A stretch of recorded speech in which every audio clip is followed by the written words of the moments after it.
tax that was slapped on the country's biggest polluters by the now former Prime Minister Julia Gillard. It was very unpopular. Businesses didn't like it because of the extra cost. Consumers as well felt that it was costing them more in terms of energy bills. Well, Kevin Rudd, who we can see there, the new Prime Minister who ousted Julia Gillard, says he's going to end it 1 year ahead of schedule. He'll replace this fixed price levy that's currently there with a European-style emissions trading scheme by July next year. Now, it'll cost almost €3 billion to get rid of it, but he says that it should reduce energy bills for Australians by around €270 a year, and he's probably hoping that will help him as he heads into an election campaign. Well, he was spelling out how he thinks the cost to businesses will go down significantly.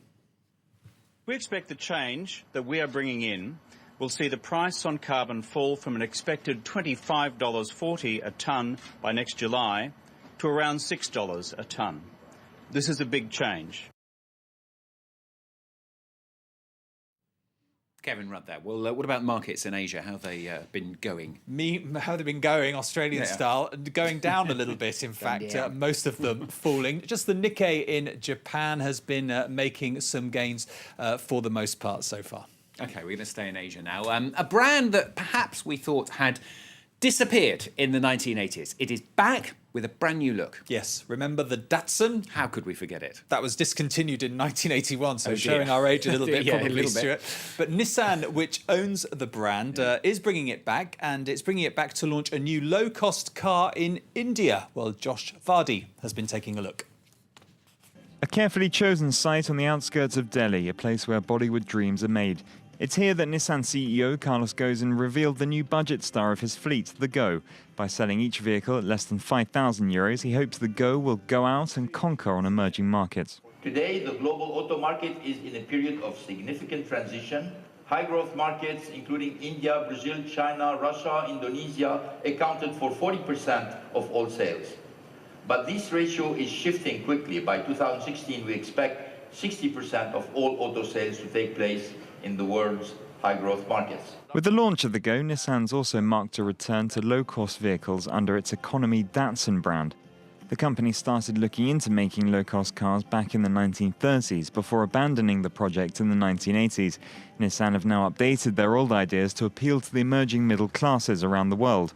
The first target's India, where the Go's assembled and will be launched in 2014. There, Nissan hopes to take 10% of the country's car market, even though it currently has less than 1%. Competition in the low-cost end of India's car market is already fierce. At less than €2,000, for example, the Tata Nano is already India's cheapest car. But Nissan have bigger ambitions. Their plans to take the Go to Russia next, followed by Indonesia and South Africa by the end of next year, and then on to South America. Doesn't look quite the same, but good to see it back. Now, Greece, the former finance minister, is in trouble. Yes, former finance minister George Papaconstantinou, he has seen his immunity lifted by parliamentary colleagues. Now, that means that he could face charges over the way he handled a list of more than 2,000 Greeks who held Swiss bank accounts. The MPs there in the Greek parliament voting on 3 separate accusations levelled against him. And of the 283 who were casting their votes in this early morning vote on Tuesday, in fact, a majority voted to charge him with breach of duty, misconduct, and also tampering with the official document, because the accusation is that of this list of 2,000, he removed the names of 3 family members from the list before he released it. Well, a panel of judges will now decide whether to move ahead with these charges.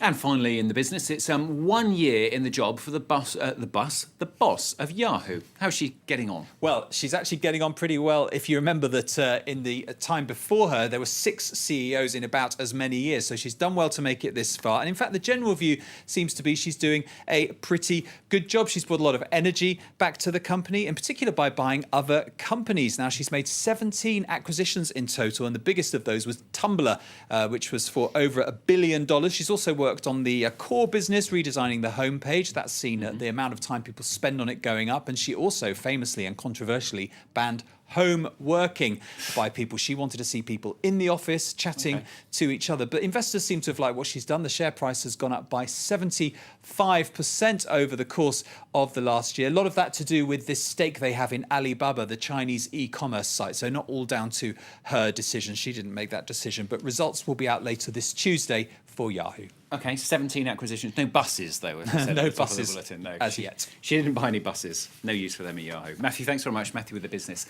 here on France 24. Do stay with us, of course, the very latest news coming up for you very shortly.